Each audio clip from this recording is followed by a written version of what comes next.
네, 이제 베드로후서 마지막을 보고 있습니다. 베드로의 마지막 유언과도 같은 이 편지의 또 마지막 구절이죠.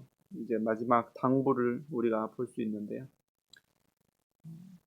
우리는 무엇을 기다리는 사람인가 하는 것을 계속해서 우리에게 질문을 던지고 있는 서신이라 생각합니다.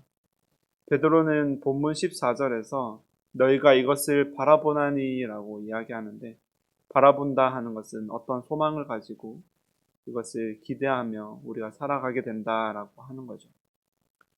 13절을 우리가 다시 되새겨보면요, 우리는 그의 약속대로 의가 있는 곳인 새 하늘과 새 땅을 바라보도다 하고 지난번에 저희가 마무리를 보았는데, 우리가 바라보는 것은 의가 있는 곳, 그 하나님의 의가 있는 그 새 하늘과 새 땅, 그 하나님께서 이 땅 가운데 심판의 날을 가지시고 새 하늘과 새 땅을 주시고 또 우리를 새롭게 하실 그 날에, 그 날이 있는 그 자체가 하나님의 의라고 하는 것이죠.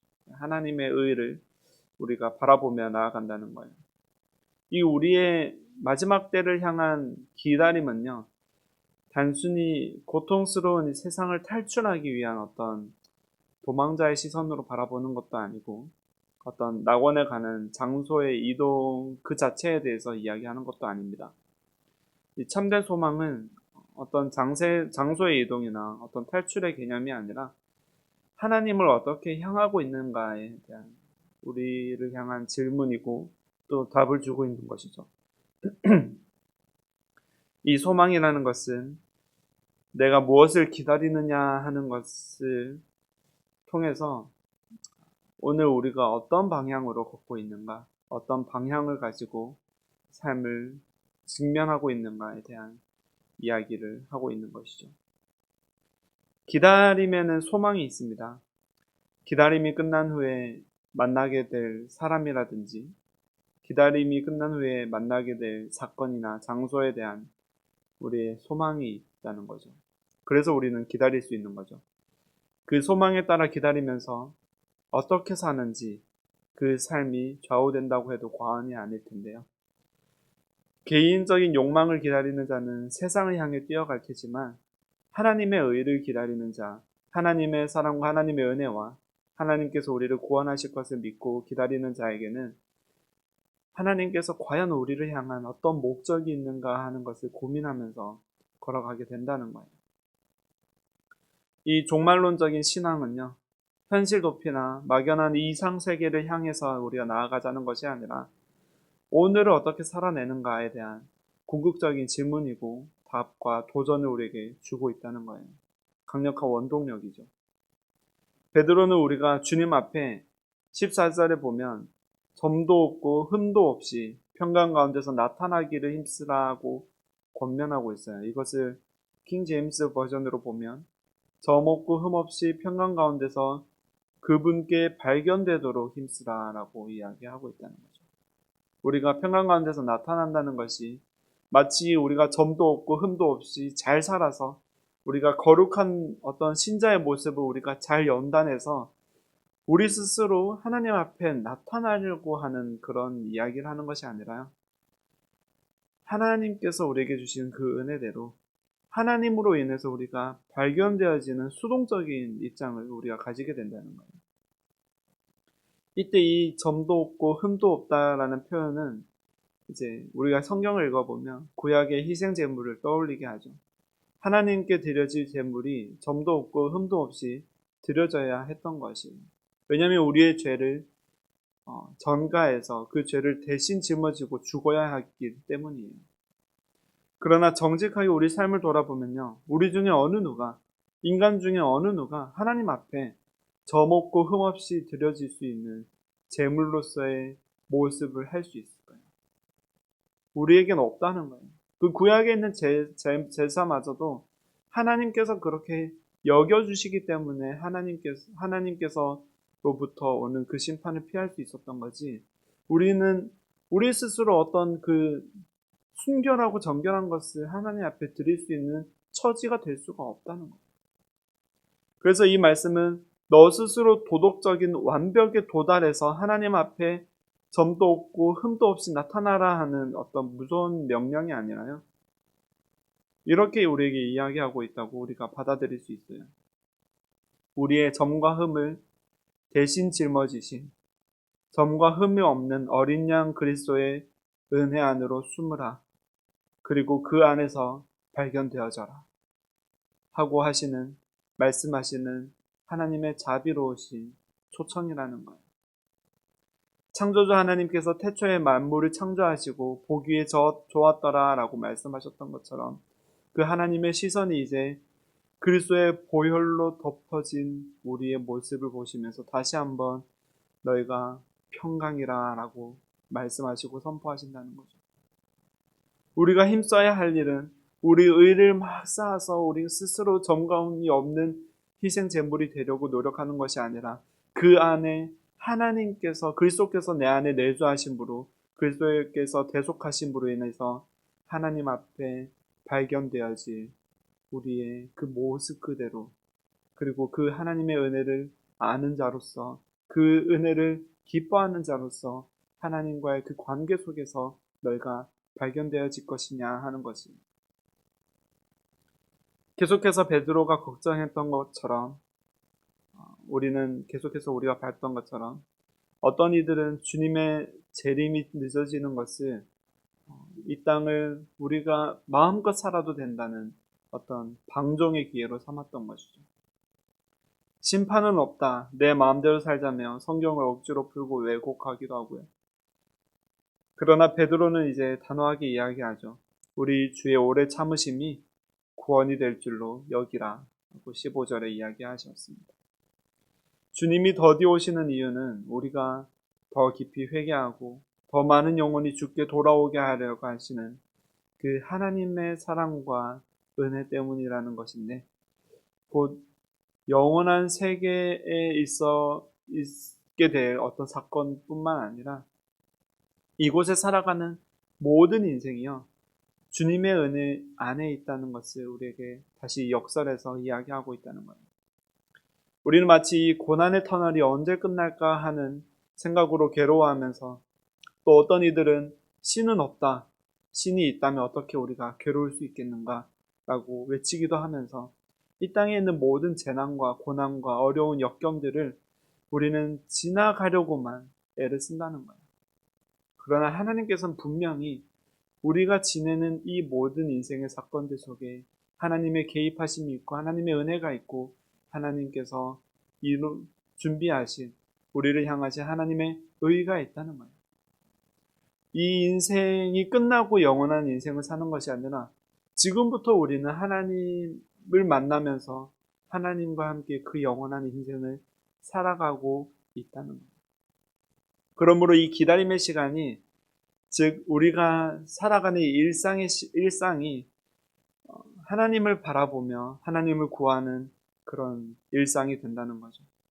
이 일상 속에서 살아가는 우리에게 하나님께서는 점과 흠 없는 어린 양 예수 그리스도를 주셨고 우리는 그를 누림으로써 그 은혜를 기억함으로써 그리고 그가 우리 안에 내주함으로써 우리는 그 순종의 제사를 드리며 하나님 앞에 나아갈 수 있다는 거예요. 여기서 말하는 그 순종의 제사, 순종이라는 것은 이제 하나님의 의를 알고 그 하나님의 의를 향하여 걸어간다는 뜻이에요. 이는 어떤 제사를 형식적으로 보여지는 것으로 드리거나 하나님 앞에 어떤 완성해 나가는 모습이 아니라 하나님의 영원한 사랑과 그 하나님의 은혜의 사건을 계속해서 우리 존재의 가치로 우리를 지으시고 구원하신 하나님의 또 존재하신 그 속에서 우리가 경험하게 된다는 것인데요. 그 하나님의 의와 사랑의 원리 속에서 우리를 지으신 대로 우리가 누리며 들어가는 것이 순종의 제사라고 우리가 이야기할 수 있다는 거죠. 하나님의 뜻대로 한다는 것이 우리 뜻대로 우리가 어떤 대단한 일을 해내며 하나님 앞에 순종했다고 의식하며 살아가는 것이 아니라 하나님의 뜻대로 하나님의 뜻 안에서 우리가 그 하나님이 원하시는 존재의 모습으로 하나님이 우리를 자녀라 부르시고 우리를 신부라 부르시는 그 하나님의 의도하심 안에서 우리가 발견되어지는 일어나는 거죠. 사울이 전리품을 가지고 제사를 드릴 때 이제 사무엘이 나와서 이렇게 이야기하죠. 순종이 제사보다 낫고 듣는 것이 순양의 기름보다 나으니라고 이야기했어요. 주의 오래 참으신 가운데 우리가 살아가는 이 매일의 하루가 우리의 인생이 영원한 소망을 향해서 어떻게 걸어가는가를 결정하고 있다는 것. 그 안에 우리를 향하신 하나님의 부르심이 어디에 있는지 우리가 발견해내고 우리 존재를 향한 그 사랑을 우리가 어떻게 누리고 있는가 하는 것이 참된 순종의 길이고 그것이 구원이라는 거죠. 마지막으로 베드로는 베드로후서의 결론이자 성도의 어떤 평생 과제를 우리에게 던지고 있어요. 오직 우리 주 곧 구주 예수 그리스도의 은혜와 그를 아는 지식에서 자라가라고 마지막 당부를 하고 있어요. 여기서 말하는 이 지식이라는 단어는 우리가 생각하는 어떤 정보적인 습득의 지식을 이야기하는 것이 아니고요. 그리스도와의 깊은 관계 속에서의 지식이고 그분의 성품을 닮아가는 경험으로서의 지식을 우리에게 이야기하고 있다는 거예요. 우리의 신앙은 어떤 땡하고 맞춰지는 아니면 어떤 사건이 이루어져서 그것으로 맞춰지는 어떤 순간으로 끝나는 것이 아니라는 거죠. 우리의 신앙은 영원한 시간을 향하고 있는 어떤 존재적인 모습으로서 우리에게 다가오는 것이기 때문에요. 어제보다 오늘 더 주님을 사랑하고 작년보다 올해 더 주님의 마음을 깊이 알아가는 이 성숙의 과정들을 우리가 경험하게 돼요. 그것은 어떻게 우리가 습관을 고치고 우리의 행동을 고침으로써 맺어지는 것들에 대한 이야기를 하는 것이 아니라 우리 존재를 향하신 하나님의 그 깊으신 부르심을 한낱 미물인 우리가 그것을 깊이 경험하고 깨달아가면서 또 매일매일 그 경험이 중첩되고 반복되면서 우리가 깨달아지게 되고 성장하게 되는 어떤 일련의 과정이라는 거죠. 그 성숙은 우리가 겉보기에 거룩해지고 자라가고 이런 성숙에 대한 이야기가 아니라 그리스도를 더 깊이 경험하고 깨닫게 되고 알게 되고 그가 십자가에서 죽으심이 우리 안에서 어떠한 존재적 가치로 나타나고 있는지 우리를 향하신 하나님의 그 기쁘신 뜻과 그 의가 어디에 있는지를 우리가 더욱더 깊이 알게 됨으로써 더욱더 깊은 감사로 나아갈 수 있게 된다는 거예요. 마치 어릴 때 부모님께 감사 편지를 쓰면서도 그 감사의 깊이를 우리가 잘 모르는 것처럼 또 우리가 자라나서 자녀를 낳아서 기르면서 그 부모께서 어떻게 우리를 향한 사랑을 쏟아부으셨는지 더 깊이 깨닫게 되는 것처럼요. 물론 저는 자녀를 아직 길러보지 않았지만요. 우리가 기다리는 그리고 우리가 경험하는 예수 그리스도는 이제와 영원한 날까지 영광을 받으실 살아계신 하나님이시라는 거예요.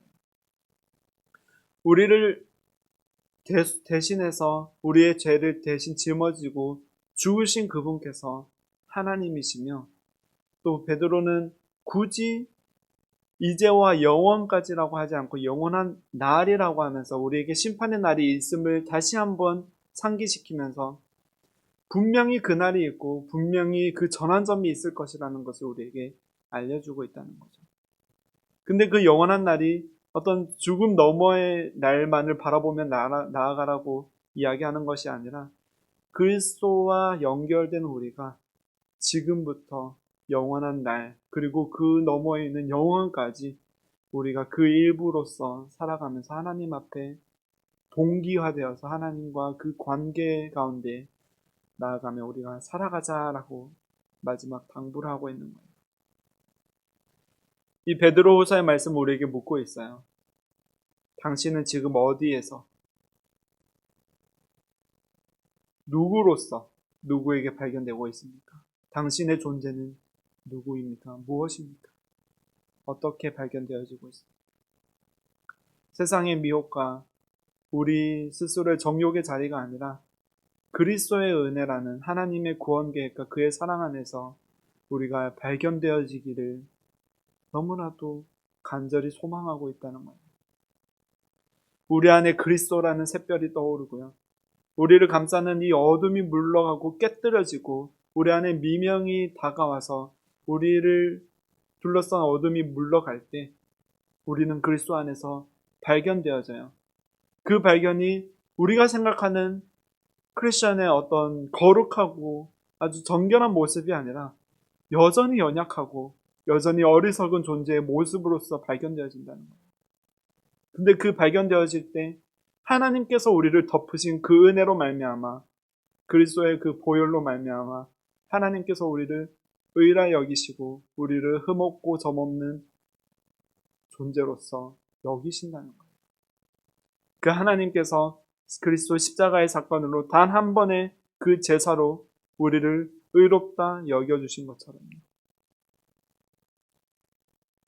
베드로는 미래의 영원한 어떤 이상적인 세계를 막연히 기다리자고 이야기하고 있지 않아요. 이미 어둠 속에서 발견되어진 우리의 존재가 그리스도 안에서 그 은혜와 사랑을 누리자라고 이야기하고 있는 거예요. 그 누리는 것이 바로 하나님 안에서 정결함으로 순종함으로 순전함으로 나아가는 것인데 그것이 오직 그리스도의 은혜로 말미암아 우리 안에서 이루어진다는 거죠. 이미 시작된 영혼을 오늘이라는 시간 속에서 하나님과의 사랑의 관계를 누린다는 거예요. 그 하나님의 말씀을 우리가 원하는 대로 먹어가며 우리가 원하는 대로 해석하고 살아가는 것이 아니라 그 말씀이 이제는 내 삶을 풀어헤쳐서 하나님의 의로 재조립되어지는 토기장이신 그리스도께서 우리를 다시 빚어가시는 것을 우리가 인정하고 우리의 삶을 내어드리는 거죠. 그 순종으로 나아갈 때 우리는 그 하나님의 뜻하신 방향 아래에서 하나님과의 관계를 누리게 된다는 것이 우리는 자유할 것이고 또 우리는 무장 해제가 되어서 그리스도의 목양을 받아 그리스도께서 띠띠우시는 대로 우리가 나아가게 된다는 것. 우리 주 예수 그리스도의 은혜가 그리고 그분을 알아가는 그 기쁨이 우리의 삶을 우리의 인생을 견고하게 붙드실 것입니다. 이제와 영원토록 주님께만 영광이 있기를 우리의 삶 속으로 그것을 경험되어지는 삶을 우리 모두가 살아낼 수 있기를 간절히 소망합니다.